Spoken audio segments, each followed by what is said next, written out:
Hello everyone welcome back मोर गोटे blog के। तो आज जाऊँ आम आम डे नंबर 2 तो पटा काटबार अच्छे तो खर्चा मैंने आई ना बोधे आम टे पचे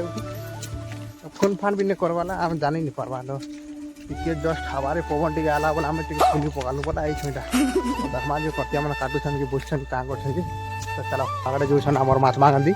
ओ महात्मा गांधी तार पुरख पुरख पुरख तो नाती है चश्मा खतरनाक टा पिंसी तो जिमा जो यार देखो तो देखी पार्थो धान मान ही वाला ना देख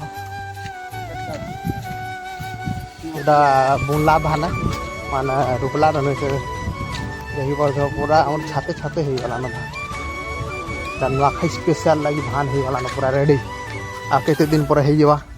ओहो यार तो खर्चा मन आरंभ कर देना ताकर काटबाटा मन लगाइला कि हां गुटे पीस सरला नहीं जा ओ डाव से तल करत नहीं खाला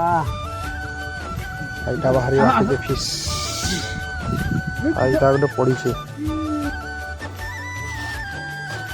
तो याडा काटी साला बड़ा देखि बड़ तो भल है छे काटबाटा और सामान भी भल भी दीछे बोल तो मु याडा घास पेड़ याडा देखि बड़ तो काटी पकासे रसी नहीं बोल करिया रही बांधी पकासे तो बलत केते आनबा जे टाइम तो हला न आनबार कथा तो ऑनलाइन आने बलत के देमा खाएबा तो मुझे यार जनता घास पेड़े काटी कर आसी करतिया मान काटी देसन गोटे पटाटे फिसटे और भल काटन टिके टेढ़ा मेढ़ा से चलवा गज भी हेन्दा थिला तो भल अच्छे पटाटा छाट छाट भी भल काट